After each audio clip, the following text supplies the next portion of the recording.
اللہ لا الہ الا هو الحی القیوم۔ معزز حاضرین جمعہ، گزشتہ ہفتہ آپ لوگوں کے سامنے نماز کی بابت کچھ باتیں رکھی گئی تھیں، اسی کو مطلب آگے بڑھاتے ہوئے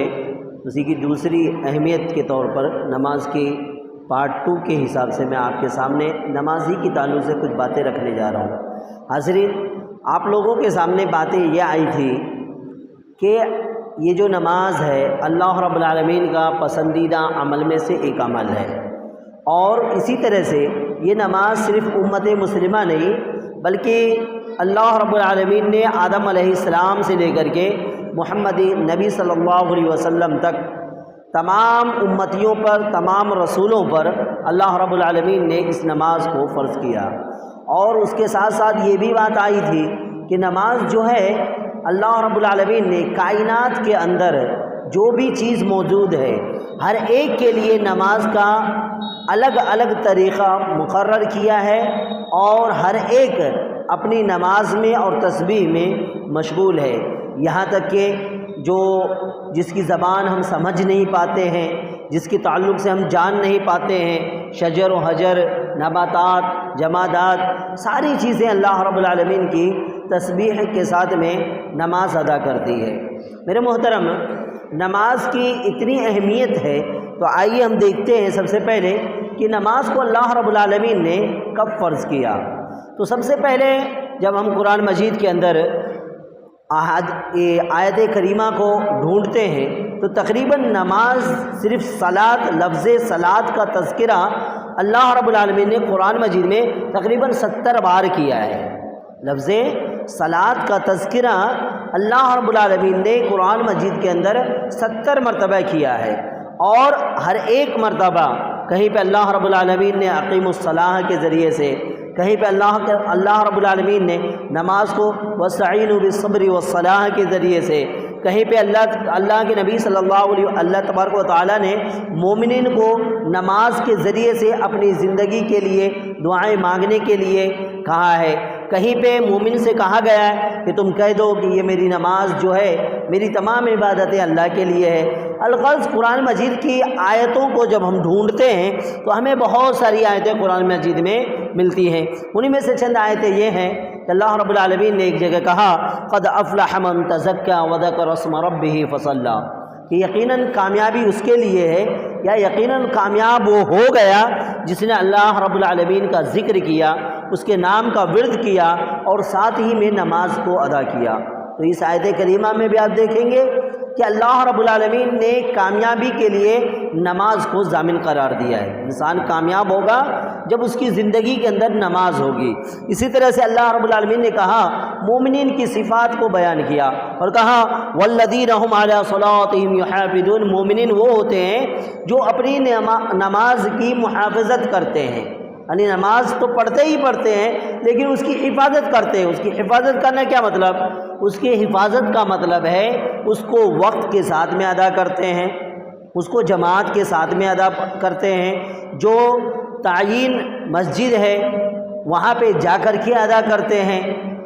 اور اس کی ہیئت کے ساتھ میں ادا کرتے ہیں، خشوع و خضوع کے ساتھ میں ادا کرتے ہیں، جو ارکان اس کے لیے ضروری ہے ان تمام رکن کو وہ پورا کرتے ہیں۔ یہ نماز ادا کرنا ہے، اور یہ مومنین کی صفت اللہ رب العالمین نے بیان کیا۔ اسی طرح اللہ رب العالمین نے ایک جگہ کہا حافظوا علی الصلاۃ والصلاۃ الوسطیٰ، کہ لوگوں تم اپنی نماز کی حفاظت کرو، اور خصوصی طور پہ تم اپنی عصر کی نماز کی حفاظت کرو۔ صلاۃ وسطیٰ سے مفسرین اکثر کی یہ رائے ہے کہ یہ عصر کی نماز ہے، اور جو عصر کی نماز کی حفاظت کرتا ہے اس کے لیے کئی ثواب ہیں۔ ایک حدیث کے اندر آتا ہے اللہ کے نبی صلی اللہ علیہ وسلم فرماتے ہیں جو خصوصی طور پہ 2 وقت فجر اور عصر کی حفاظت کرے گا اسے اللہ رب العالمین کا دیدار ہوگا، یعنی قیامت کے دن وہ اللہ رب العالمین کا دیدار کرے گا۔ تو گویا کہ اس حدیث کے اندر بھی صلاۃ وسطیٰ سے مراد اللہ تبارک و تعالیٰ نے، اللہ کے نبی نے صلاۃ وسطیٰ عصر کی نماز کو قرار دیا ہے۔ اسی طرح سے جب حدیث کے اندر ہم دیکھتے ہیں کہ نماز کب فرض ہوئی، تو احادیث کی تقریباً تمام کتابوں کے اندر باب ما جاء کیف فرضت الصلاۃ، کہ نماز کو کیسے قائم کی گئی، کیسے فرض کیا گیا، اس کے تحت میں یہ حدیث وارد ہے کہ اللہ تبارک و تعالیٰ نے نبی محترم صلی اللہ علیہ وسلم کو معراج کے لیے بلایا، اور اس کی بہت ساری تفصیل آپ کئی مرتبہ سن چکے ہیں۔ من جملہ یہ کہ اللہ رب العالمین نے نبوت سے 1 سال قبل، یہ ہجرت سے 1 سال پہلے، اللہ تبارک و تعالیٰ نے، اللہ کے نبی کہتے ہیں کہ اللہ تبارک و تعالیٰ نے میرے چھت کو کھول دیا، اور کھولنے کے بعد میں جبرائیل علیہ السلام آئے، اور آنے کے بعد میرے سینے کو چاک کیا گیا، اس کو دھلا گیا، اور دھلنے کے بعد میں اس کے اندر علم اور حکمت کو بھر دیا گیا۔ پھر اللہ کے نبی کہتے ہیں اس کے بعد مجھے لے جا کر کے ایک سواری جو آسمان سے آئی تھی اس کے اوپر بٹھا کر کے مجھے اقصیٰ لے کے جایا گیا۔ وہاں پر جب میں گیا تو ساری نبیوں کی میں نے امامت کی، سارے لوگوں کو میں نے نماز پڑھائی۔ پھر اس کے بعد میں اللہ کے فرشتے نے اللہ کے نبی صلی اللہ علیہ وسلم کو سمائی دنیا کی طرف لے کے گئے، جہاں پہ آپ تمام انبیاء میں سے بہت ساری نبیوں کا نام آتا ہے۔ آپ آدم علیہ السلام سے ملے، حضرت ابراہیم علیہ السلام سے ملے، حضرت موسیٰ علیہ السلام سے ملے، حضرت ادریس علیہ السلام سے ملے، اور اسی طرح سے حضرت عیسیٰ علیہ السلام سے ملے۔ ان نبیوں کا نام آتا ہے کہ آپ جیسے جیسے آسمان کے اوپر جاتے گئے وہاں پہ اللہ کے یہ نبی آپ کو ملے، اور تمام نے آپ کو مرحبا کہا، اور کہا کہ آپ آئیے، نیک اولاد اور نیک نبی، آپ آتے جائیے۔ اسی طرح سے اللہ تبارک و تعالیٰ نے آپ کو سدرۃ المنتہا تک لے کے گئے۔ وہاں جانے کے بعد میں اللہ تبارک و تعالیٰ نے حضرت جبرائیل علیہ السلام کا راستہ وہیں پہ ختم کیا۔ پھر اللہ رب العالمین، اللہ کے نبی کہتے ہیں جب میں وہاں پہ پہنچا تو مجھے قلم کی سرسراہٹ نظر آ رہی تھی، جیسے لکھتے ہیں اور لکھنے کی آواز آتی ہے ویسی مجھے آواز آ رہی تھی۔ فرشتے چلے آئے، اللہ تبارک و تعالیٰ نے پردہ حائل کر کے آپ سے ہم کلام کیا، اور وہیں پہ آپ کو یہ معراج کے اندر یہ نماز کا تحفہ ملا جو کہ 50 وقت کا تھا۔ اور بار بار حضرت موسیٰ علیہ السلام سے آپ کا ملاقات ہوا تو موسیٰ علیہ السلام نے کہا آپ نماز کو لے کے جا تو رہے ہیں لیکن آپ کی امتی 50 وقت کی نماز نہیں ادا کر پائے گی، تو جائیے اپنے رب سے اس کو کم کروائیے۔ تو آپ گئے آئے، من جملہ 5 وقت کی نماز اللہ رب العالمین نے امت محمدیہ کے لیے فرض کیا، اور اسی 5 میں 50 وقت کا ثواب بھی رکھ دیا کہ امت محمدیہ 5 وقت کی نماز پڑھے گی لیکن اسے جو ثواب ملنا ہے وہ 50 وقت کا ثواب ملنا ہے۔ اس طرح سے اللہ تبارک و تعالیٰ نے امت محمدیہ پر معراج کے اندر اس نماز کو فرض کیا۔ اللہ کے نبی صلی اللہ علیہ وسلم کے ایک صحابی ہیں حضرت معاذ بن جبل، وہ بھی کہتے ہیں کہ جب مجھے اللہ کے نبی نے یمن کی طرف بھیجا تو مجھ سے کہا کہ تم سب سے پہلے کیا کرو گے؟ تو مجھ سے کہا گیا کہ اول ما تدعوہم، کہ تم سب سے پہلے ان کو جو دعوت دے دو شہادت اللہ الہ الا اللہ، کہ تم اللہ الہ الا اللہ کلمہ طیبہ کی، کلمہ توحید کی تم گواہی دلواؤ گے، ان سے سب سے پہلے اس کا اقرار کرواؤ گے۔ پھر اس کے بعد میں تم کیا کرو گے؟ اس کے بعد میں کہو گے کہ ان اللہ فرض علیکم صلاۃ الخمس، کہ اللہ رب العالمین نے تمہارے اوپر 5 وقت کی نماز کو فرض کیا ہے۔ تو یہ حدیث بھی ہمیں اس بات کی طرف دلیل دیتی ہے، ہماری رہنمائی کرتی ہے کہ امت محمدیہ پر اللہ تبارک و تعالیٰ نے معراج میں نماز کو فرض کیا، اور ساتھ ہی احادیث کی روشنی میں ہمیں یہ بات معلوم ہوتی ہے کہ یہ شہادتین کے بعد، یعنی کلمہ شہادت کے بعد جو سب سے اہم رکن ہے یہی نماز ہے۔ میرے محترم، یہ جو نماز ہے یہ اس کی تعلق سے ہم تمام لوگ تقریباً جانتے ہیں، لیکن آپ کو جو بارہا اس کی تعلق سے تلقین کیا جاتا ہے، آپ کو بتایا جاتا ہے، اس کا مقصد یہ ہے اس کے اندر بہت سارے فائدے ہیں، اور اس کو چھوڑنے کے زندگی کے اندر کافی نقصانات ہیں۔ جو شخص اس کو اپنا لیتا ہے، آپ یقین مانیے اس شخص سے آپ کہیے گا کہ ایک وقت کا چھوڑ دے، اگر وہ دل سے اپنایا ہے تو وہ کبھی بھی گوارا نہیں کرے گا، چاہے اس کا کتنا بھی ٹائم چلا جائے، جو بھی مصیبت آ جائے، جو بھی تکلیفیں آ جائیں، وہ نماز کو چھوڑنا کبھی گوارا نہیں کرے گا۔ ہم لوگوں سے چھوٹ جاتی ہے، کیوں چھوٹ جاتی ہے؟ کیونکہ ہمیں اس کی چاشنی ابھی تک ملی نہیں ہے، اس کے اندر جو لذت ہے نماز کے جو فوائد ہیں اللہ تبارک و تعالیٰ نے اس کے اندر جو چاشنی رکھی ہے، حقیقت میں ہم اس سے آشکارا نہیں ہوئے ہیں، ہم اسے آج تک سمجھ نہیں پائے ہیں، اپنے آپ کے اندر اس نماز کو ہم لا نہیں پائے ہیں، خود کی زندگی کے اندر نماز کو وہ اہمیت نہیں دے پائے ہیں جو اہمیت ہمیں دینی چاہیے۔ میرے محترم، ہم دیکھتے ہیں کہ نماز کی کچھ فوائد آپ کے سامنے میں رکھتا ہوں کہ جو لوگ نماز ادا کرتے ہیں اسے اللہ رب العالمین اور قرآن حدیث کی روشنی میں کیا فائدے ملنے والے ہیں۔ تو اگر کہا جائے کہ نماز کی فائدے کیا ہیں تو سب سے پہلی چیز، آپ قرآن مجید کو جب کھولنا شروع کرتے ہیں اور پڑھنا شروع کرتے ہیں، الف لام میم ذالک الکتاب لا ریب فیہ ھدی للمتقین الذین یؤمنون بالغیب ویقیمون الصلاۃ ومما رزقناہم ینفقون، کہ جو لوگ نماز پڑھتے ہیں، الف لام میم ذالک الکتاب لا ریب فیہ، اس کتاب کے اندر کوئی شک و شبہ نہیں ہے، ھدی للمتقین، یہ کتاب کیا ہے؟ متقیوں کے لیے ہدایت ہے۔ اور متقی کون ہے؟ الذین یؤمنون بالغیب، جو ایمان بالغیب لاتے ہیں۔ ایمان بالغیب وہی 6 چیزیں، آمنت باللہ وملائکتہ وکتبہ ورسلہ والیوم الآخر والقدر خیرہ وشرہ من اللہ تعالی والبعث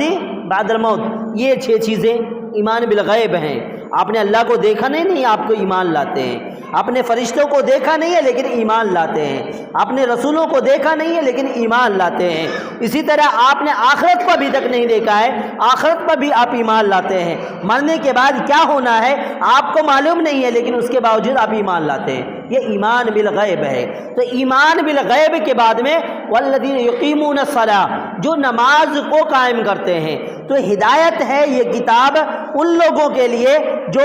ایمان لاتے ہیں اور نماز کو قائم کرتے ہیں۔ تو اس آیت کریمہ میں نماز کو متقی کے ساتھ میں خاص کیا گیا ہے کہ ھدی للمتقین ہے یہ کتاب، اور متقی وہ ہیں جو لوگ نماز ادا کرتے ہیں۔ متقی کا دوسرا معنی اگر اپنی زبان میں ہم کہیں تو کہہ سکتے ہیں پرہیزگار لوگ، جو ہر طرح سے کے برائیوں سے اپنے آپ کو بچاتے ہیں اور بھلائیوں کی طرف اپنا قدم ہمیشہ آگے بڑھاتے ہیں، اللہ کے فرما برداری کرتے ہیں اور اس کی نافرمانی سے ہمیشہ ڈرتے ہیں، وہ حقیقت میں متقی ہیں، اسی کو پرہیزگار کہا جاتا ہے، وہی متقی ہے۔ تو سب سے پہلی چیز کہ یہ جو کتاب ہے، یہ جو نماز ہے، یہ کس کے لیے ہے؟ ہدایت ہے متقی کے لیے، اور یہ جنتیوں کا عمل ہے۔ یہ جو نماز ہے یہ جنتیوں کا عمل ہے، جو لوگ جنت میں جانے والے ہوتے ہیں اس کو اللہ رب العالمین اس کی توفیق دیتا ہے۔ تو دوسرے معنی میں اگر ہم لیا جائے، اس کا برعکس معنی لیں تو اس کا مطلب یہ ہوگا اگر ہمیں نماز پڑھنے کی توفیق نہیں ہے، اگر ہم نماز نہیں پڑھ رہے ہیں اور اس کی توفیق ہمیں میسر نہیں ہے، ہمارا رغبت جو ہے نماز کی طرف نہیں ہے، تو اس کا یہ مطلب ہے کہ ہماری زندگی جنتیوں والی زندگی نہیں ہے،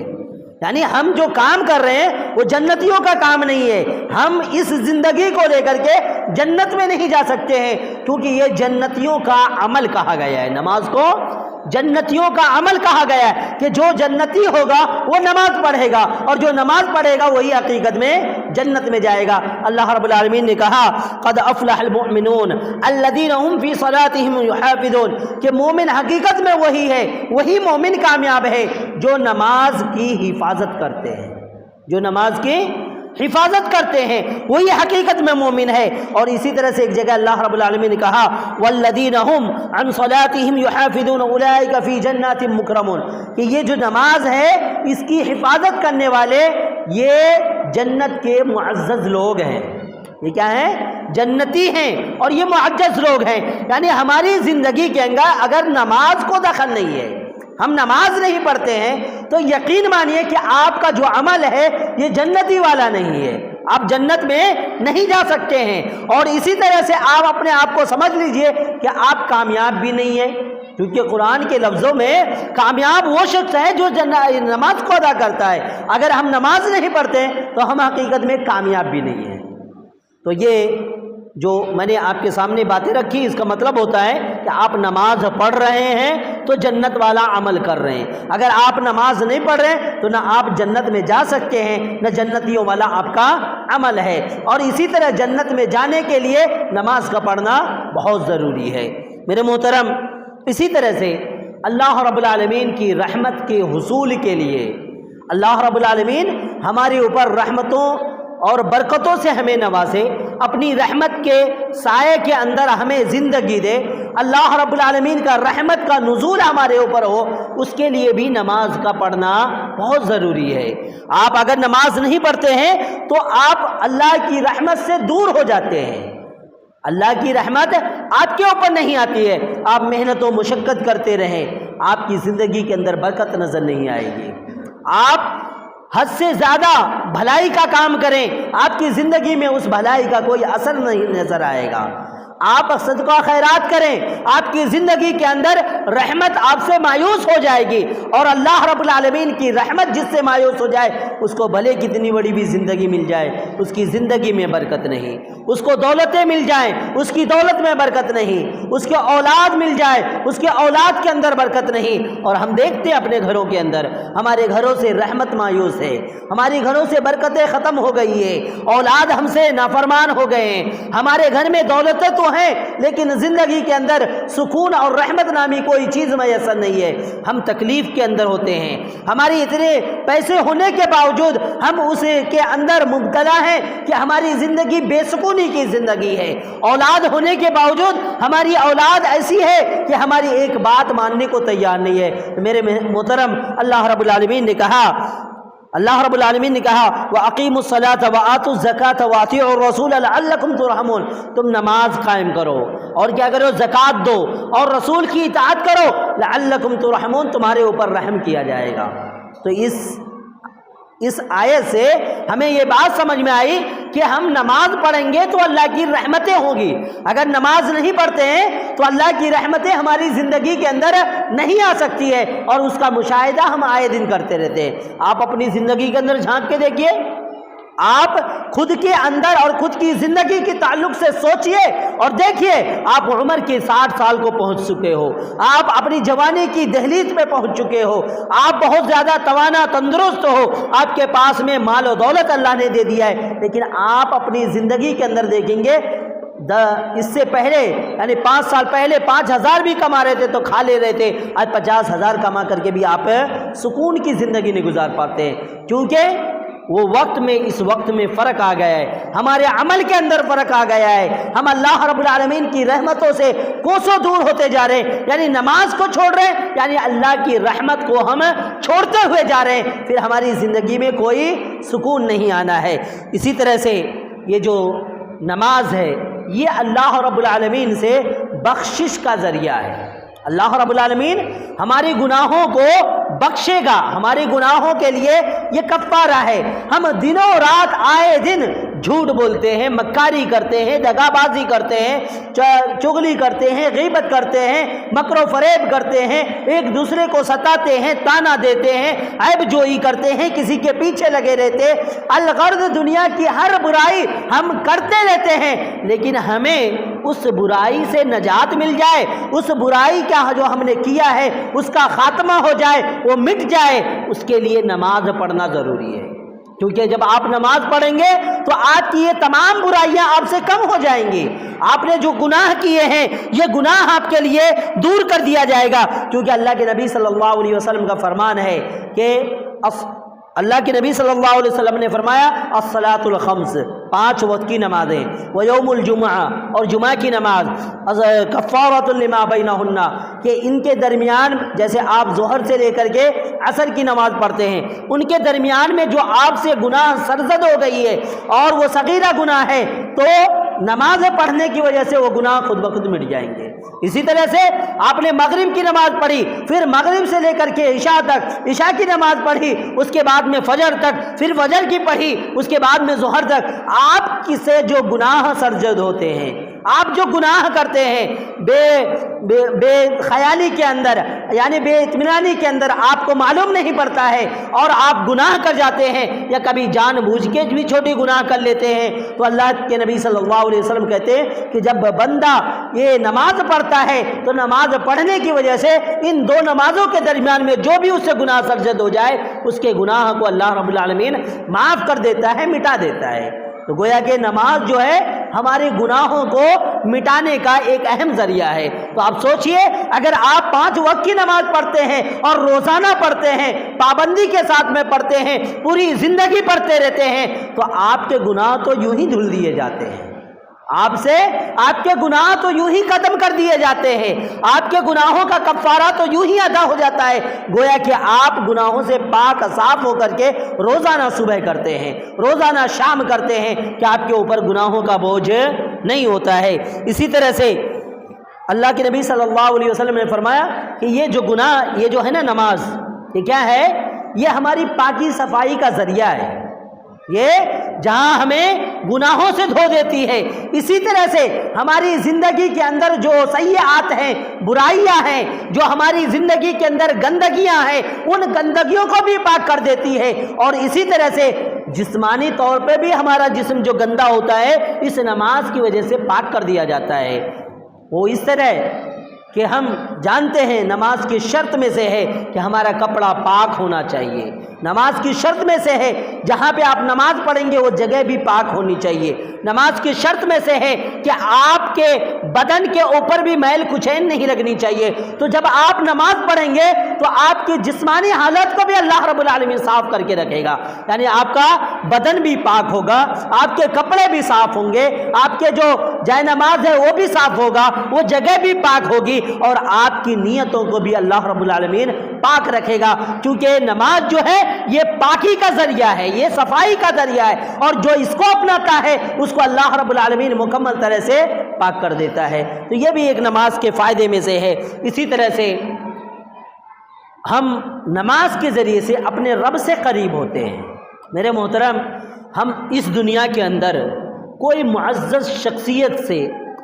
قربت چاہتے ہیں تو ہم اس کے لیے کتنے پاپڑ نہیں بیلتے ہیں، اس کی ہم چاپلوسی کرتے ہیں، اس کے دروازے پہ ہم بارہا جاتے ہیں، اس کے سامنے ہم اس کو سلام ٹھوکتے ہیں، اس کے ساتھ میں تمیز سے پیش آتے ہیں، اس سے باادب ہو کر کے باتیں کرتے ہیں، اس کے سامنے جب بھی جاتے ہیں ہاں میں ہاں ملاتے ہیں، تب جا کر کے کسی بڑے کا ہمیں قربت نصیب ہوتا ہے، کسی کی چاپلوسی کر کے ہمیں قربت ملتی ہے، کسی کے ہاں میں ہاں ملا کر کے ہمیں قربت ملتی ہے۔ لیکن اللہ رب العالمین نے کہا تمہیں یہ سب کرنے کی ضرورت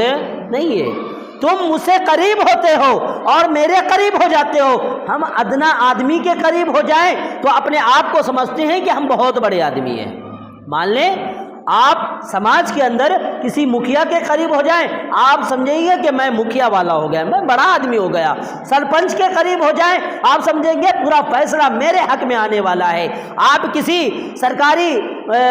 ملازمین سے قریب ہو جائیں، آپ سمجھیں گے کہ میرا کام چٹکیوں میں ہو جانے والا ہے۔ تو آپ اندازہ لگائیں کہ آپ کا اللہ، آپ کا پروردگار جو ساری جہان کا مالک ہے، جو بادشاہوں کا بادشاہ ہے، جو خود اکیلا تنہا شہنشاہ ہے، جس کے بادشاہت کے اندر کوئی شریک نہیں ہے، جس کی شہنشاہی کے اندر کوئی ساجی نہیں ہے، اس سے اگر آپ کو قربت مل جائے تو اس سے بڑھ کے اور کچھ خوش نصیبی ہو سکتی ہے کیا؟ اللہ رب العالمین سے ہم قریب ہو جائیں، اس سے بڑھ کے اور کیا نعمت ہو سکتی ہے کہ اللہ رب العالمین کے ہم خود قریب ہو جاتے ہیں۔ اللہ کے نبی صلی اللہ علیہ وسلم فرماتے ہیں کہ اللہ تبارک و تعالیٰ سے بندہ اس وقت قریب ہوتا ہے، سب سے زیادہ قریب ہوتا ہے جب وہ نماز کی حالت میں سجدہ کر رہا ہوتا ہے۔ اللہ کے نبی نے کہا اقرب ما یکون العبد من ربہ وہو ساجد، کہ بندہ سب سے زیادہ اس وقت قریب ہوتا ہے جب وہ حالت سجدہ کے اندر ہوتا ہے۔ تو میرے محترم، آپ عام لوگوں سے قریب ہونے کے لیے اپنی زندگی کو بدل دیتے ہیں، اپنا اٹھنا بیٹھنا وہ بدل دیتے ہیں، اپنی بات کرنے کا لب و لہجہ کو بدل دیتے ہیں، آپ اپنے چال چلن کو بدل دیتے ہیں، آپ کے اندر جو خودداریت ہوتی ہے اس کو مار دیتے ہیں، چاپلوسی اختیار کرتے ہیں۔ لیکن اللہ کے پاس میں جانے کے لیے، اس کے پاس میں آنے کے لیے، اس کے قریب جانے کے لیے آپ کو یہ سب چیز کرنا نہیں پڑے گا، آپ کو جھوٹ بولنا نہیں پڑے گا، چاپلوسی کرنی نہیں پڑے گی، آپ کسی کے مکر و فریب میں پڑنے کی ضرورت نہیں پڑے گی۔ آپ آئیے رب سے مل جائیے، رب کا سجدہ کرنے لیجئے، آپ رب سے قریب ہو جائیں گے، اور جو رب سے قریب ہو گیا اسے اور کسی قربت کی ضرورت نہیں ہے۔ جو اللہ کا ہو جاتا ہے وہ اللہ بھی اس کا ہو جاتا ہے، جو اللہ کا ہو جائے اللہ رب العالمین اس کا ہو جاتا ہے۔ تو ہمیں چاہیے کہ نماز کے ذریعے سے ہم اللہ رب العالمین کی قربت کو اختیار کریں۔ اسی طرح سے میرے محترم، اللہ رب العالمین کی ایک اور نعمت وہ کیا ہے؟ اللہ رب العالمین کا دیدار۔ اللہ رب العالمین کا دیدار جب قیامت کے دن میں اللہ رب العالمین پورا فیصلہ کر دے گا، اور فیصلہ ہونے کے بعد جنتی جنت کے اندر چلے جائیں گے اور جہنمی جہنم کے اندر چلے جائیں گے، تو وہاں پہ اللہ رب العالمین کا انسان کو دیدار ہوگا، اور اس دیدار کرانے میں یہ نماز ایک اہم ذریعہ ہے۔ اللہ کے نبی صلی اللہ علیہ وسلم کہتے ہیں، اللہ کے نبی صلی اللہ علیہ وسلم کے صحابی کہتے ہیں کہ ہم اور اللہ کے نبی صلی اللہ علیہ وسلم چاندنی رات کے اندر چاندنی کی روشنی میں بیٹھے ہوئے تھے۔ اللہ کے نبی صلی اللہ علیہ وسلم نے کہا کہ میرے صحابیوں، تم یہ چاند کو دیکھ رہے ہو، یہ کتنا خوبصورت لگتا ہے۔ صحابی نے کہا ہاں اللہ کے نبی، ہمیں چاند نظر آتا ہے۔ تو اللہ کے نبی نے کہا کہ تم بھی اللہ رب العالمین کو ایسی ہی دیکھو گے جیسے آج تم چاند کو دیکھ رہے ہو، اللہ کا دیدار بھی تمہیں ایسے ہی ہوگا۔ اس کے لیے کرنا کیا ہے؟ اس کے لیے اللہ کے نبی صلی اللہ علیہ وسلم نے یہ آیت کریمہ پڑھی، وَسَبِّحْ بِحَمْدِ رَبِّكَ قَبْلَ طُلُوعِ الشَّمْسِ وَقَبْلَ غُرُوبِهَا، کہ سورج سے غروب ہونے سے پہلے اور سورج کے طلوع ہونے سے پہلے جو دو نماز ہے تم اس کا خیال کرو، یعنی عصر کی نماز کا خیال کرو، اور اسی طرح سے فجر کی نماز کا آپ خیال کرو۔ یہ ان دونوں نمازوں کا جب آپ خیال کرو گے تو قیامت کے دن میں اللہ رب العالمین اپنا دیدار آپ کو کرائے گا۔ میرے محترم، جنتیوں کے لیے اس سے بڑی نعمت اور کچھ نہیں ہو سکتی ہے۔ ہم پاک پروردگار کا دیدار کر لیں، یہ ہمارا سب سے بڑا نصب العین ہونا چاہیے، یہ ہماری سب سے بڑی خوش نصیبی ہونی چاہیے، اور ہمیں اس کے لیے تیاری کرنی چاہیے، اور تیاری کرنے کے لیے آپ کو عصر اور فجر کی نماز کا اہتمام کرنا ہوگا۔ یعنی آپ نماز کا اہتمام کریں گے تو اللہ رب العالمین کا آپ کو دیدار نصیب ہوگا۔ آپ اور ہمیں چاہیے کہ ہم اللہ رب العالمین کو دیکھنے، اللہ رب العالمین سے ملنے کی جستجو میں اپنے آپ کو لگا دیں، یعنی نماز کی اہمیت کو نظر میں رکھتے ہوئے ہم نماز سے روگردانی نہ اختیار کریں۔ اسی طرح سے قیامت کے دن جس نبی کو ہم مانتے ہیں، جس نبی کے لیے ہم جان دینے کو تیار ہیں، ہمارے چھوٹے سے بچے کو بھی پوچھئے گا کہ کوئی نبی کو گالی دے تم کیا کرو گے، انشاءاللہ اس کی زبان سے بھی یہی نکلے گا، ہم اپنی جان دے دیں گے۔ اور ہم سے اگر کہا جائے یا آپ سے کہا جائے بھلے ہم نماز روزہ نہیں کرتے ہیں، صحیح اعمال ہمارے نہیں ہیں، ہم برائی کے اندر ملوث ہیں، لیکن اس کے باوجود ہم سے اگر کوئی مطالبہ کرے اور کہے کہ تم نبی کے لیے کیا کر سکتے ہو، تو ہم کہیں گے کہ ہم نبی کے لیے اپنی جان کو قربان کرنے کو تیار ہیں۔ اور ہم میں سے یقیناً غالب گمان ہے کہ ہر شخص اس بات سے مطمئن ہوگا، اپنے دل کو پائے گا تو یقیناً وہ نبی کے لیے اپنی جان کو نچھاور کر سکتا ہے۔ میرے محترم، سوچئے جب قیامت کا دن ہوگا اور اللہ کے نبی صلی اللہ علیہ وسلم کو آپ دیکھ ہی نہ پائیں، پوری زندگی آپ اپنی جان قربان کرنے کے لیے تیار، اور قیامت کا دن ہے نبی کا دیدار نہ ہو، آپ کو کتنا بیکار لگے گا۔ نبی کی رفاقت، ان کی معیت نصیب نہ ہو، آپ کو کتنا برا لگے گا کہ زندگی بھر ہم نے جس نبی کا کلمہ پڑھا، جس نبی کو اپنایا، جس نبی کے طریقے کو اپنایا، جس کے نام لے کر کے ہم نے اپنی زندگی کاٹی، وہ نبی آج ہمیں نہیں مل رہے ہیں۔ تو میرے محترم، گھبرانے کی ضرورت نہیں ہے۔ ایک صحابی ہیں، ان کا نام ہے ربیعہ بن کعب، وہ کہتے ہیں کہ اللہ کے نبی صلی اللہ علیہ وسلم کے خدمت میں لگا رہتا تھا۔ رات کے ٹائم میں خصوصی طور پہ وہ اللہ کے نبی صلی اللہ علیہ وسلم کے وضو کا پانی تیار کرتے تھے، اور باہر آپ کو جانا ہو تو اس کے لیے آپ ان کے ساتھ میں جاتے تھے۔ اللہ کے نبی صلی اللہ علیہ وسلم ان سے خوش ہو گئے، اور خوش ہونے کے بعد میں ایک بار آپ نے کہا، اے ربیعہ، تم بہت زیادہ محنت کرتے ہو، میرا خیال رکھتے ہو، تم کیا چاہتے ہو، تم کو جو مانگنے کا ہے مانگ لو، سل یا ربیعہ، مانگو تم جو چاہتے ہو تمہیں دیا جائے گا۔ اللہ کے نبی صلی اللہ علیہ وسلم سے ربیعہ کہتے ہیں، اسألک مرافقتک فی الجنہ، اے اللہ کے نبی، مجھے دنیا کے اندر کوئی چیز نہیں چاہیے، لیکن میں آپ سے سوال کرتا ہوں، آپ سے میں مانگتا ہوں کہ قیامت کے دن میں آپ کی معیت مجھے نصیب ہو جائے، یعنی میں آپ کے ساتھ میں ہو جاؤں۔ اللہ کے نبی صلی اللہ علیہ وسلم مشورہ دیتے ہیں، کہتے ہیں کہ ربیعہ اتنی بڑی خواہش ہے،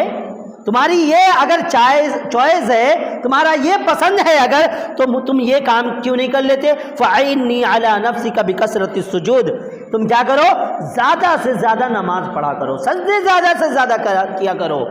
تو تم کو میری معیت نصیب ہو جائے گی۔ تو میرے محترم، آپ کو اللہ کے نبی صلی اللہ علیہ وسلم کا ساتھ چاہیے، آپ کو نبی کے ساتھ میں جنت میں رہنا ہے، آپ کو نبی کے ساتھ میں جنت کے اندر اٹھنا بیٹھنا ہے، آپ کو نبی کو دیکھنا ہے، آپ کو نبی کا دیدار کرنا ہے، آپ کو ساتھ نبی کا چاہیے اور نبی سے ملنا چاہتے ہیں، تو اس کے لیے اللہ کے نبی نے کیا کہا؟ آپ نماز پڑھا کرو۔ میرے محترم، آپ نماز کی ادائیگی کریں، کثرت سے نماز پڑھا کریں، نفل کا اہتمام کیا کریں۔ فرائض تو ہمیں ادا کرنا ہی کرنا ہے، لیکن اس کے علاوہ آپ جو نوافل ہیں اس کو پابندی کے ساتھ میں ادا کریں، انشاءاللہ ہمیں اللہ رب العالمین نبی صلی اللہ علیہ وسلم کی رفاقت، آپ کی معیت نصیب کرے گا۔ میرے محترم، اسی طرح سے یہ جو نماز ہے، ہمارے خصوصی طور پہ نوجوان بھائی وہ کہتے ہیں کہ ہم برائی کے اندر ملوث ہیں، ہمیں موقع نہیں ملتا ہے نماز پڑھنے کا،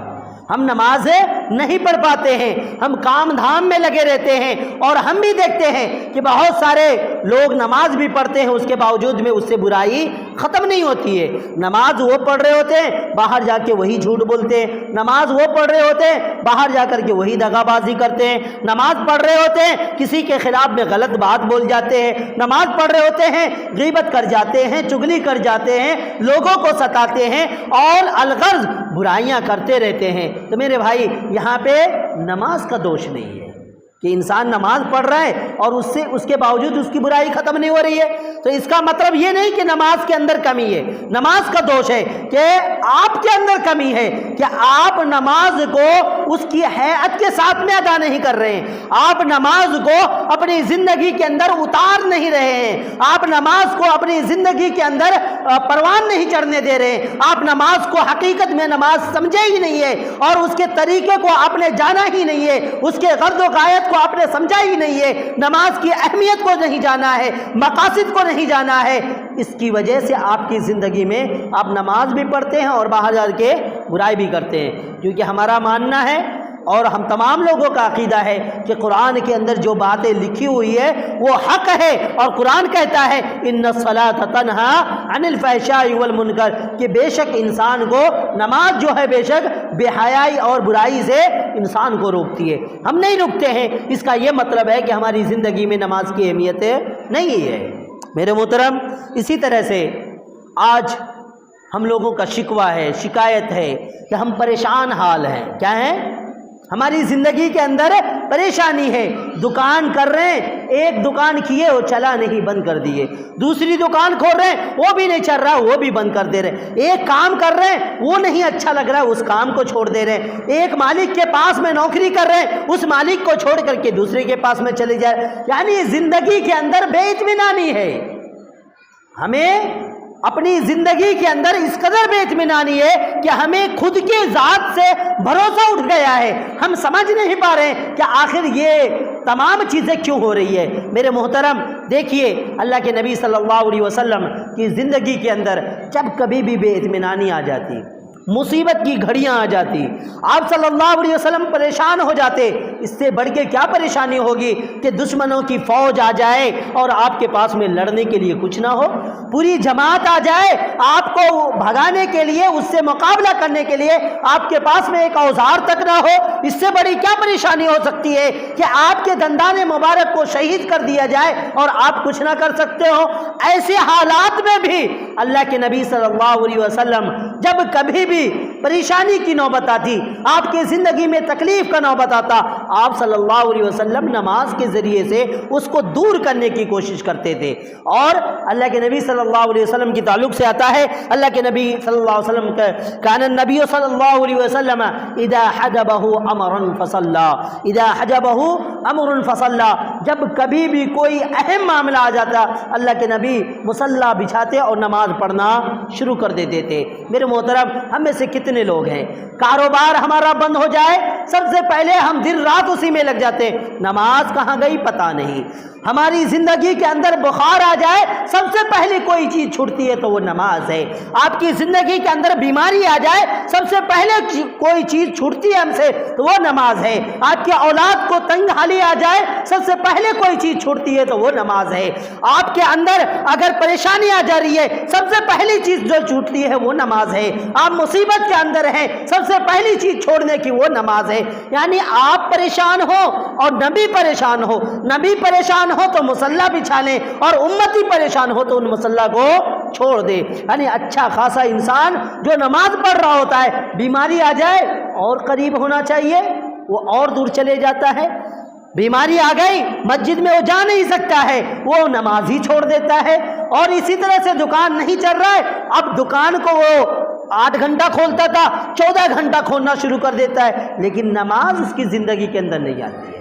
یعنی پریشانی نبی کو آئے اور نبی کی ذات نماز پڑھنے کو ترجیح دے، اور نبی کی امتی کا حال یہ کہ پریشانی اس کی زندگی کے اندر آئے، وہ جو اللہ کو یاد کرتا تھا، وہ نماز کے ذریعے سے جو رب سے قریب تھا، اس نماز ہی کو وہ چھوڑ دیتا ہے. تو میرے محترم، ہم تمام لوگوں کی زندگی تقریباً نماز سے چھوڑنے کی وجہ سے پریشان حال ہیں.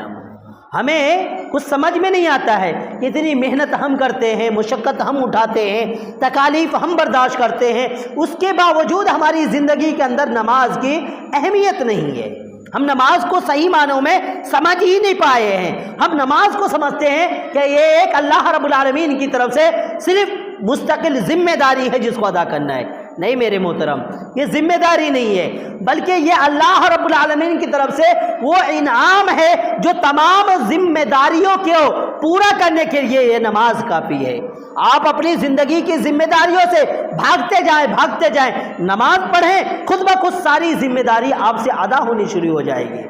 آپ اپنی ذمہ داری نماز کو ادا کرنا شروع کریں، مصیبتیں آپ سے دور ہو جائے گی، تکالیف آپ سے دور ہو جائے گی. آپ شرط ہے کہ نماز کو نماز سمجھ کر کے اس کی اہمیت کے ساتھ میں پڑھیں. انشاءاللہ اللہ رب العالمین آپ کی زندگی کے اندر یہ جو نماز کے میں نے کچھ فائدے آپ کے سامنے رکھے ہیں، پڑھنے کی وجہ سے وہ آپ کی زندگی کے اندر ضرور آئیں گے.